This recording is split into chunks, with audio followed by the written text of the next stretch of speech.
Uh, Rusty, I'm really glad you were able to join us here at Journey in Studios.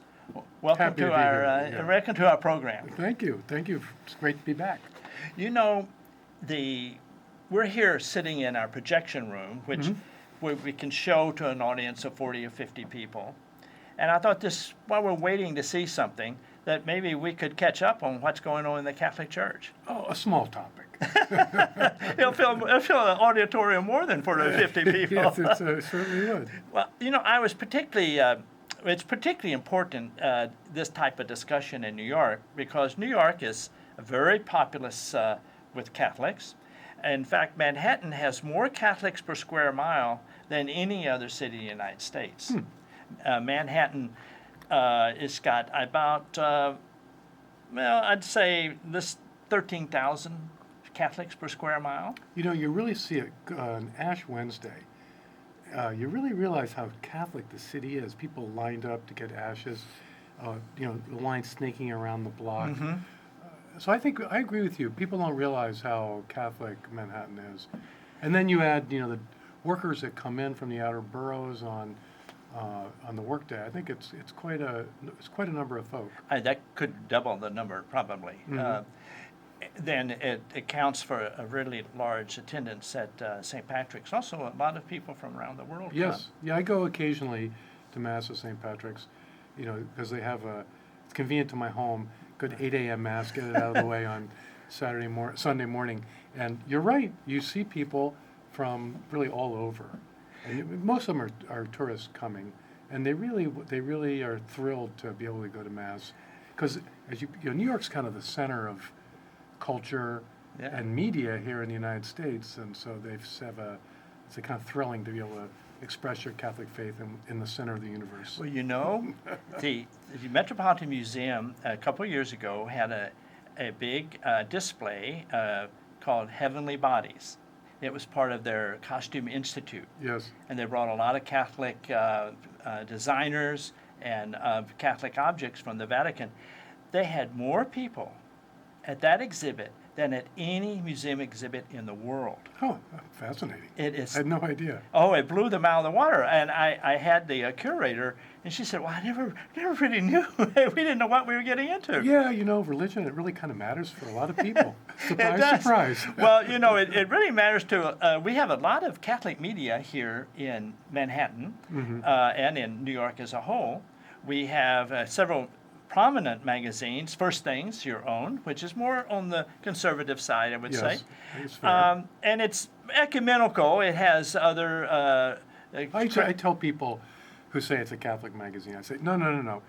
We're not merely Catholic, but we're definitely very Catholic. Yeah, I think that... We have Protestant writers and Jewish writers, but I think it's fair to say that it's an influential publication in the Catholic Church. Yeah, I think so. And then we have America Magazine. Yeah, Jesuit magazine, been around for more than 100 years. A little bit on the left. Always on the left. Sometimes. And then Commonweal has been a stalwart for a long time. And then we have various, archdioceses, Good News, and we have the Tablet in Brooklyn, and we have various TV and radio. And I noticed even the Canadian Catholics have an office on Manhattan where they generate news about Catholicism in America.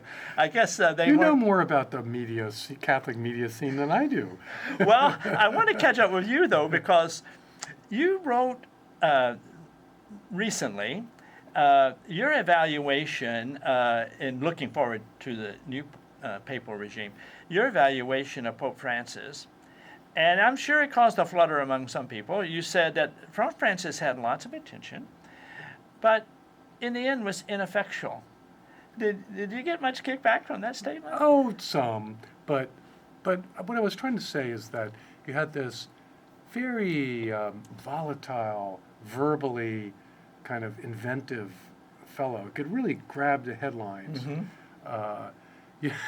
Some very salty things that he would sometimes say in his papal audiences, or even more so when he was on airplanes. That was the best place to catch him. That seemed to be 10,000. Pressurized cabinet seemed to bring out the inner Pope Francis. But I think that overall he would. There was a joke about General Perón. So he's Pope Francis from Argentina. He had a Peronist quality to him. And the joke about General Perón is he's coming to a T intersection, and the chauffeur leans back and says, General, should I turn left or should I turn right? And Perón says, signal left, turn right. And there's a lot of that in this pontificate. It was quite hard to read exactly where it was all going. So my sense is that with his death, his personality, which really filled, I think, the media space, that would recede, obviously it's gone, and his actual teachings didn't really add up to something that had a real long-term influence on the church. So I think the new guy has a relatively blank slate on which to write his own script. But in his first declaration to the College of Cardinals, he says, what am I going to do? And he says, well, the 4 or 5 things from Vatican II that Pope Francis emphasized, I'm going to emphasize and continue. So is he just a continuation of Pope Francis, and is he going to be ineffectual? Oh, no. I mean, it is common, and in fact expected, for the successor to take up and establish continuity of teaching. That's one of the fundamental, really, obligations of the Pope, is to be a sign of the continuity of the church, the unity of the church and the continuity of the church. And so I think that his statements were meant in good faith and are sincere, And that this will evolve according to his own discernment of what the church needs in the 21st century. And we already see that he's particularly interested in technology and artificial intelligence, and the way that is going to be reshaping not just the workplace, but society and culture at large. So he wants to think about that. And there's also a question of style. I mean, he's a mathematician, and I think he has a very orderly mind. I think his predecessor, Pope Francis, was a man who really relied on his intuitions, and which could be quite volatile. And so I think with Pope Leo, we're going to get a steadier, maybe less explosive, maybe less media grabbing pontificate, but I think will probably be more methodical and lay the foundation for what God willing, will be a long pontificate. He's not an old man. Well, two things I'm thinking about. One, just an aside, that Pope Francis, yes, was more extemporaneous, but he loved mathematics. If you look, he all the time, geometry. He all the time talked about the geometry of faith. An image. Well, he was a brilliant. He kept talking about it, though. Brilliant. The priests need to smell like their sheep. I mean, he was a very good meme maker, and I think that it's very funny. He and Donald Trump have a lot in common. They're both kind of populist figures who really flummox many of the kind of establishment figures in the church. Pope Francis, I think, could exasperate those who wanted a steady, methodical figure, and also just this flair for coming up with these arresting formulations. One thing that you meant, one reason that Pope Francis was ineffectual, you suggested, was because he didn't read the times right. That Vatican II came at a different period of time in which there was a new emphasis on this global system, on humanism and personalism. Yes. I think you mentioned one other thing out of there, that he was orientating to those and deconstructing boundaries. Yes. He was orientated to inherit the historical analysis of Vatican II, which says right at the beginning, this is the way the world is. And you say, no, the world has changed, and we have to do something different. And I wonder if you could talk a little about that. You also have this idea that we were in an age of deconstruction, and now maybe we're in the age of construction. Yes, or deconsolidation, reconsolidation. kind of rung the changes on this theme in a number of things I've written. But John the 23rd, he was the Pope that called the Second Vatican Council. He famously said it's time to open the windows of the church. And I don't gainsay that. I mean, I was born in 1959, but I certainly wasn't conscious of the church in that era. But everyone reports from older generation a kind of clotted, insular fortress mentality, and the need to open up. But by the time you get to 2025, I think so much of the institutions in our society have disintegrated. And so it isn't that we have these overbearing, immobile institutions. We have feeble and failing institutions. And so Pope Francis would talk about the church as a field hospital. I understood his impulse. The church needs to minister to all people, but especially those most in need of the medicine of grace. But a field hospital is a very insubstantial thing, kind of a tent. And I think we live in an age where people are hungering for a rock, something that's enduring, the ark of salvation, not the rowboat of salvation, so to speak. And I think you see that in young people. They're attracted to ancient liturgies and ritual, things that bespeak deep roots, because they live in a liquid world. And in this liquid world, you just are exhausted because you're treading water at all times. You're seeking some solid land. So dogma, strong institutional identity. So my sense is Pope Francis was misreading the signs of the times. He was too much a captive to an earlier generation's experience of not just the church, but the world more broadly. Maybe. And it could be that Pope Leo, he's younger. Yes. He's a little older than I am. But he may have a better sense, because he came of age and was formed in the 70s, which was They call him the Boomer Pope. Yeah, but he came of age and was formed in the 70s, and that was the era in the church when things were going really crazy after the council, and all kinds of people were trying to carry things, the spirit of Vatican II, to the most extreme degrees. So he may have a sense that you have to find the proper balance between a kind of flexibility and openness and a kind of clear grounding and stability and sense of solidity. Well, let me push back on that a little bit. I'm really interested in this. You call it, I said period of deconstruction and reconstruction. What do you call it? Deconsolidation and reconsolidation. Reconsolidation.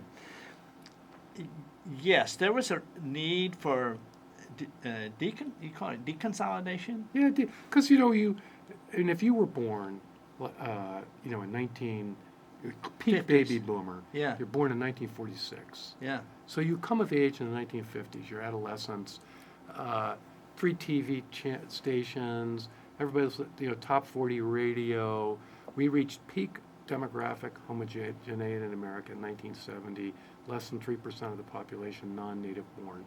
So, I came at the tail end of that, born in 1959. So, and you're in my experience of our social world was this very homogeneous, strong middle-class morality, very punitive, a rigorous kind of sexual discipline and all those things. Well, things started to loosen up in the 60s. Yes. And then it really took off. And we now, if we look at demography, we're at peak, really back to the 1920s, where something like 14 to 15% of the population of the country is not born here. And that means what? Well, it just means that the society is less homogeneous, less unified.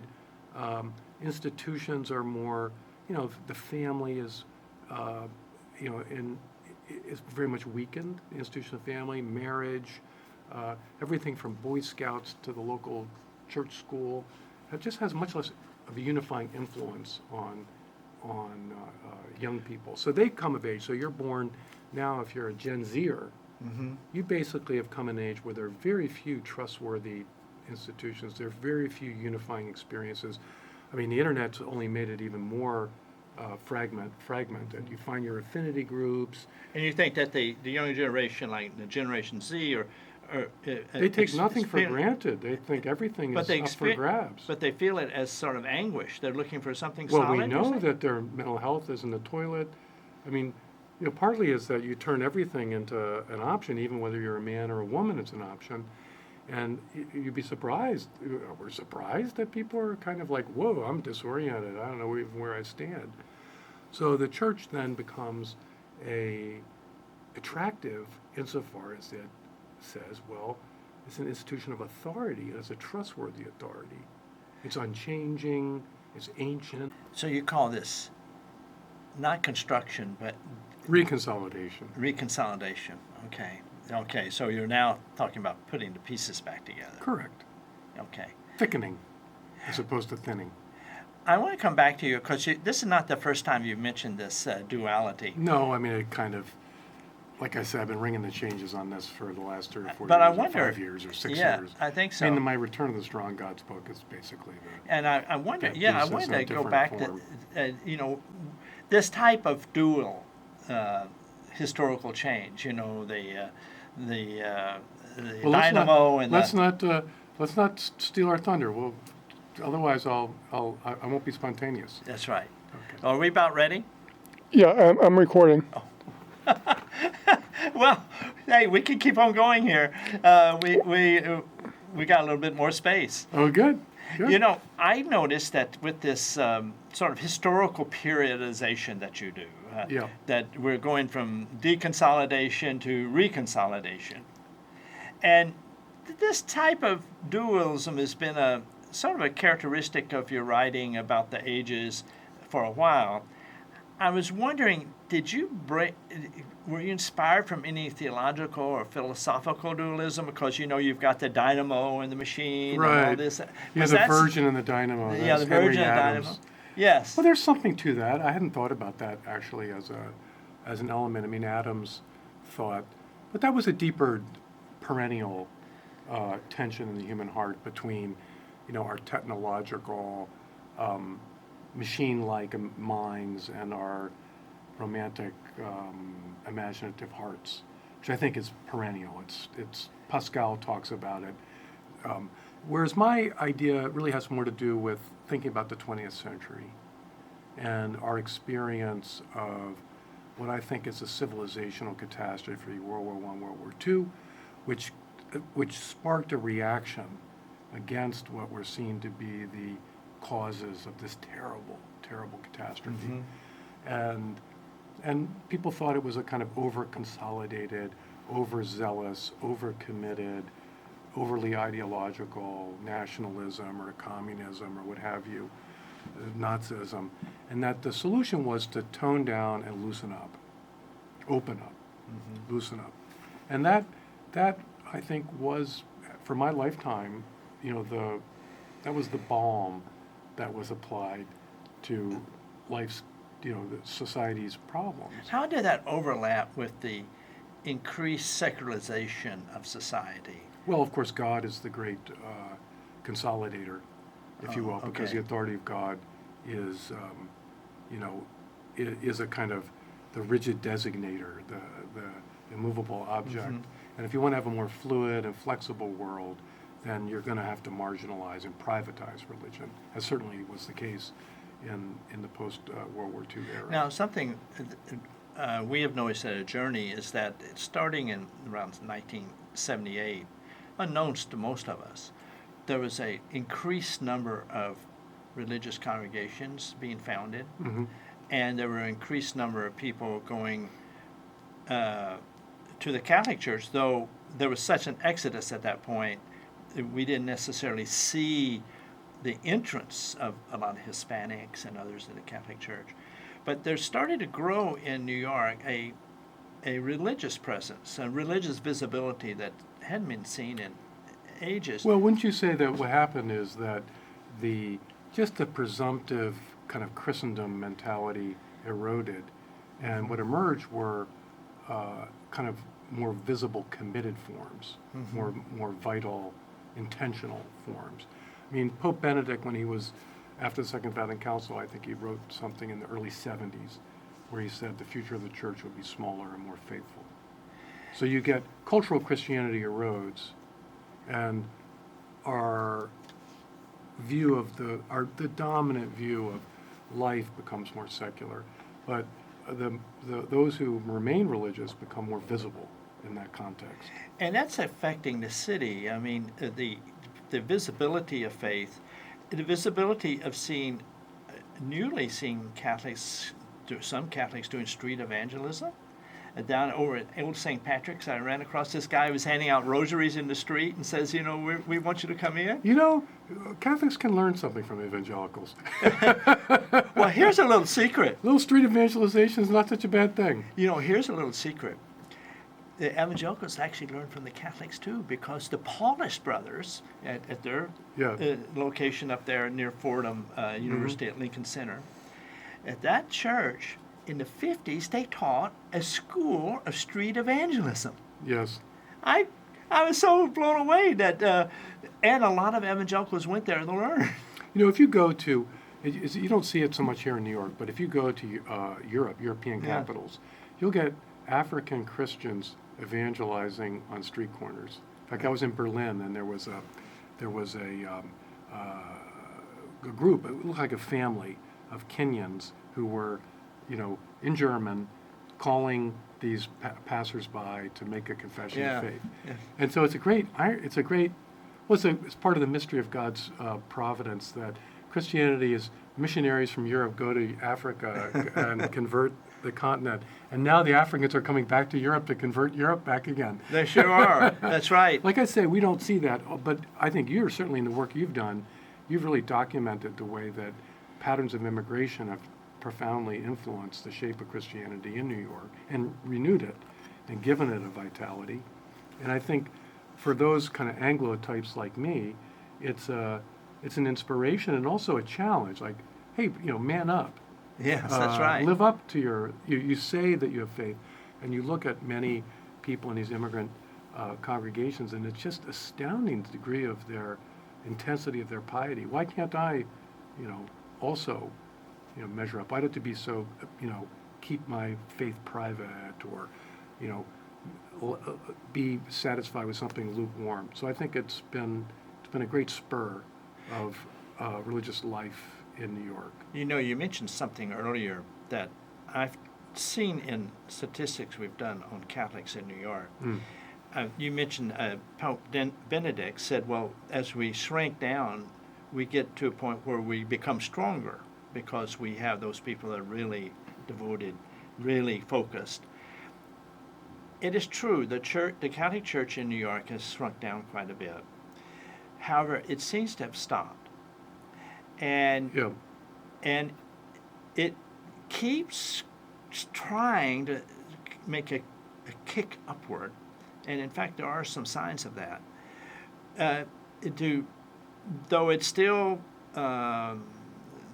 pulled back by various financial and also scandals and other things that distract, but actually people are saying in Pew did a national survey, and also here in New York, that people are not so concerned about some of the past problems we have. They're focused on their faith. And I wonder, do you think that the Catholic Church in New York has turned a corner? Oh, definitely. As I see it, the Catholic Church, the infrastructure of the church in New York City, the infrastructure was designed and built for ethnic Catholicism. Migrations in the late 19th century into the 20th century and ongoing in the 20th century. And those communities, urban communities, neighborhoods, the Italian Catholic Church, the Irish Catholic Church, the Croatian Catholic Church, the Hungarian Catholic Church. In other words, every ethnic group had their parish. Yes. And the whole neighborhood was organized around their parish. Well, that world of ethnic Catholic New York is gone. And so our infrastructure, for a long time, the church had a hard time reorienting itself. But I think by the time we get to 2025, I think everybody's very clear-minded. And the church is much more now connected to the reality of the people who are in the pews.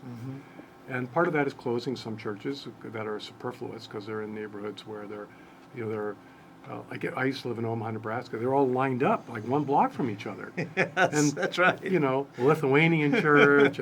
And so does that really make sense in the 21st century? No. So I do think when you have your institution and the reality of the people in the pews comes into better accord, we're going to get just better results. Because the leadership and I do not envy the Archbishop, because he has to oversee the downsizing That's right. of this huge Catholic infrastructure, and so he only sees the sad part of this process, and he doesn't have time to see the happy part, which is all the new stuff that's happening in the midst of this incredible what is some of the city. new stuff you have? What is some of the new stuff that you see happening just around your church and your Well, I go area? to St. Vincent Ferro's, a Dominican parish on Upper East Side, and I mean, I went to Good Friday, the last words of Christ in Veneration of the Cross service at 3 o'clock in the afternoon, and it was standing room only, and that church holds well over 1,000 people, probably holds 1,500 people. Wow. And who's there? Well, it's a strange combination, a lot of different kind of people, but there is a real hunger among professional New Yorkers. So these are the university class, the kids who come here from all over the country, really, seek their fortune, test themselves, financial industry, publishing, media, and what have you, tech now increasingly. And there's a certain percent of those young people that are looking for, like I say, the strong anchor of faith. What's this cross street? 65th and Lex. 65th and Lex. So there's several universities. Of course, Hunter College is there, but you've also got over there at But on another the one, island and another place is St. John's in the Village, which is. oh really? Oh yes, that's another. It's a Dominican parish, and they have, they have a really vital young cohort that go there. So I think that we're in a time of really it's not growth in some kind of explosive way, but there's a deepening and an expanding world of Catholic faithful in New York today. Here in New York. Thanks for stopping by. I want to show you the rest of what we've got going on here. Well, thanks for having me on the show. And it's really good to catch up. Thanks. Good. I'm Tony Carnes, your host for A Journey Through NYC Religious Television, and I'm here with Rusty Reno, the esteemed editor of First Things Magazine. Thank you very much.